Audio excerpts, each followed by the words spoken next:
Welcome to Rajdhani Special News.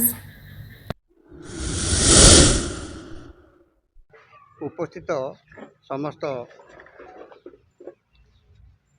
ଭଦ୍ରବ୍ୟକ୍ତି ସଭ୍ୟମାନଙ୍କୁ ମୋର ସାଦର ନମସ୍କାର।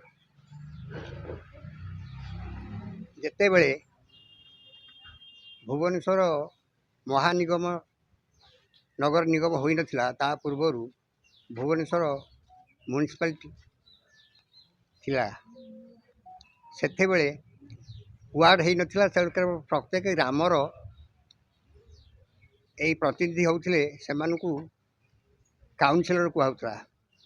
ଏବଂ ଆମ ଗ୍ରାମର ପ୍ରଥମ କାଉନସିଲର ଶ୍ରୀଯୁକ୍ତ ସୁରେନ୍ଦ୍ର ରାୟ କହିଥିଲେ ଏବଂ ତାପରେ ଆମ ଗ୍ରାମର ଶ୍ରୀଯୁକ୍ତ ଝୁଲଲେଙ୍କା କାଉନସିଲର ହେଲେ, ଯେତେବେଳେ କି ଭୁବନେଶ୍ୱରର ଗୁଣନିଧି ମହାପାତ୍ର ଚେୟାରମ୍ୟାନ୍ ଥିଲେ। ତାପରେ ଆମର ସେଇ ଶ୍ରୀଯୁକ୍ତ ଝୁଲଲେଙ୍କାଙ୍କ ସମୟରେ ଓକିଲ ଦୁର୍ଗାଚରଣ ମହାପାତ୍ର ହୋଇଥିଲେ ଚେୟାରମ୍ୟାନ୍। ତାପରେ ମ୍ୟୁନିସିପାଲିଟିରୁ ହେଇଗଲା ଆପଣଙ୍କର ଭୁବନେଶ୍ୱର ନିଗମ କର୍ପୋରେସନ୍ ଏବଂ ସେଇଟା ହେଇଗଲା ୱାର୍ଡ଼ ସବୁ ହେଇଗଲା ଏବଂ ସେଥିରୁ ସମସ୍ତେ ହେଲେ ୱାର୍ଡ଼ ମେମ୍ବର ବା ଆମର ଯେଉଁଟାକ ହେଉଛି ଆମେ କର୍ପୋରେଟର। ଆମର ପ୍ରଥମେ ଯେଉଁମାନେ କର୍ପୋରେଟର ହେଲେ ସେମାନଙ୍କ ନାଁ କହିବା ନିଷ୍ପ୍ରୟୋଜନ। ସେମାନଙ୍କର ଯାହା ଆମର ଅଞ୍ଚଳବାସୀଙ୍କର ଦରକାର ସେ ସମ୍ବନ୍ଧରେ ବିଶେଷ ଗୁରୁତ୍ୱ ଦେଲେନି କି କିଛି ଆମର ଆବଶ୍ୟକତା ପୂରଣ କଲେ ନାହିଁ। ସେମାନଙ୍କର ନିଜ ସ୍ୱାର୍ଥଟାକୁ ଦେଖି ସେମାନେ ଯେଉଁ ଦୁଇ ଥର କିଏ ରହିଛନ୍ତି, କିଏ ଥରେ ରହିଛନ୍ତି, କିଏ ହେଇଛନ୍ତି, ସେମାନେ ସବୁ କିଛି ଆମ ଅଞ୍ଚଳ ପାଇଁ କରିପାରି ନାହାନ୍ତି। ଯାହା ହଉ ଆମ୍ଭମାନଙ୍କର ଏହି ଅଞ୍ଚଳ ତଥା ଆମର ସେଇ 43 ନମ୍ବର ଅଞ୍ଚଳର ସମସ୍ତ ଅଧିବାସୀମାନଙ୍କ ସୌଭାଗ୍ୟକୁ ଆମ୍ଭମାନଙ୍କର ଏଠେଇ ଆମର ଯିଏ ଅତି କର୍ତ୍ତବ୍ୟପରାୟଣ, ନିଷ୍ଠାବାନ ଏବଂ ଯୁବ ନେତା ବାହାରି ଆମର ଯେଉଁ ଘରଚନ୍ଦ୍ର ଲେଙ୍କା, ସିଏ ଆମ ଅଞ୍ଚଳ ପାଇଁ ଆମର ପ୍ରକୃତରେ ଏ ଅଞ୍ଚଳ ପାଇଁ ଯାହା ଆବଶ୍ୟକ ତାଠାରୁ ବହୁ ଗୁଣରେ ସିଏ ଉନ୍ନତିମୂଳକ କାର୍ଯ୍ୟ କରିଛନ୍ତି। ଉପସ୍ଥିତ ବୟୋଜ୍ୟେଷ୍ଠ ଗୁରୁବୃନ୍ଦ, ସମସ୍ତ शुभेच्छा, अभिनंदन, प्रणाम। ग्रामर जो जो जिनस निहाती आवश्यक जोटा कि विगत दिन नथिला, बहुत आशा भरोसा लोकंकर थिला, समस्तिंकर आशा थला। ता भी प्रस्ताव निर्वाचन में आम इस्तार रखिलु।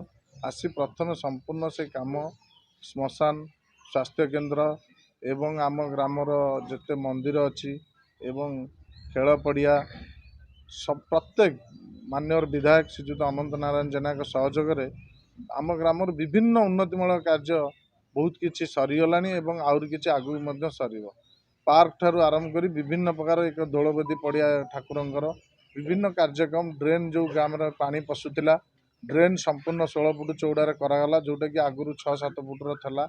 ता सहित जो एवं समस्या अच्छी आम साइफन समस्या ताकू भी मान्यवर विधायक श्रीजुत अनंत नारायण जेना महोदय एवं ग्रामवासी समस्त प्रचेषार जेहेतु सेटा इरिगेशन डिपार्टमेंट था आम लगी एवं गोटे टेंडर हवा जाऊँगी जहाँ फल जो पानी समस्या जो परिमाण पानी जाऊँगी निष्कासन हबार जो छोट जगह था इंग्रेज अमल जो साइफन छोट 7-8 फुटर था एवं 16 फुटर पानी गला 2-3 जगार पानी आसला से रिभर्स होगी गाँ भर पशुची अंचल भर पशुताप आम पदक्षेप नहीं समस्त ग्रामवासी मान्यवर जो पूर्वतन मुख्यमंत्री नवीन पट्टनायक पाखे सुपारिश करी जाओ धन्यवाद दबु मान्यवर विधायक को जे बर्तमान टेंडर प्रक्रिया पर्यंत पहुँची सारी जोटा कि आगामी दिन में जो पानी समस्या अच्छी दूर हम कि विरोधी दलर नेता माने जो माने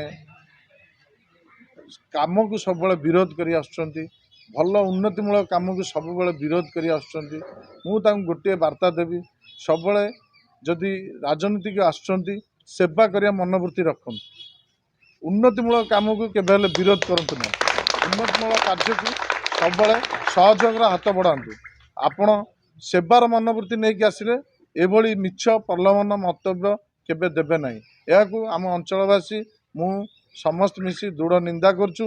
आपण जदि भल काम करिवार अछि କିଛି ସେବା କରିବାର ଅଛି ଆଗେଇ ଆସି କରନ୍ତୁ। କିନ୍ତୁ ଏଭଳି ମିଛ ପ୍ରଲୋଭନ, ମିଛ କଥା, ମିଛ ଗୋଟେ ପିଲାଏ କିଛି ଦିନ ତଳେ ଡ୍ରେନ୍ ମସଜିଦ୍ କଲୋନୀରେ ପଡ଼ିଯାଇଥିଲେ, ବେଲୁନ ଆଣୁ ଆଣୁ ଗଳି ପଡ଼ିଥିଲେ, ତାକୁ ନେଇକି ବିଭିନ୍ନ ଲକ୍ଷ୍ମୀସାଗର ଅଞ୍ଚଳରେ ବା ଯେଉଁଠିକି ମିଳିଥିଲା ପିଲାଟି, ତାକୁ ନେଇ ବିଭିନ୍ନ ଲକ୍ଷ୍ମୀସାଗରର ଉନ୍ନତିମୂଳକ କାର୍ଯ୍ୟକୁ ଯୋଡ଼ି ବିଭିନ୍ନ ମିଥ୍ୟା ଗଣମାଧ୍ୟମ, ଯେଉଁଟାକି ଗଣମାଧ୍ୟମ ହେଲା ଆମର ସମ୍ବିଧାନ, ଆମ ଗଣତନ୍ତ୍ରର ଚତୁର୍ଥ ସ୍ତମ୍ଭ। ମୁଁ ଅନୁରୋଧ କରୁଛି ସବୁ ଗଣମାଧ୍ୟମକୁ ଉଚିତ ଅଞ୍ଚଳରୁ ଉଚିତ ନ୍ୟୁଜ୍ ନେଇ ଉଚିତ ସତ୍ୟାସତ ଦେଲେ ଆମେ ଅଞ୍ଚଳବାସୀ ଖୁସି ହେବୁ। ଯେଉଁ ଗଣମାଧ୍ୟମ ଏହାକୁ ମିଥ୍ୟା ଏବଂ ଭୁଲ ନ୍ୟୁଜ୍ ଦେଇଛନ୍ତି ଆମେ ତାକୁ ଦୃଢ଼ ନିନ୍ଦା କରିବା ସହିତ ଆମ ଅଞ୍ଚଳବାସୀ ସମସ୍ତେ ଆମେ ଆଜି ଏକତ୍ରିତ ହେଇଛୁ।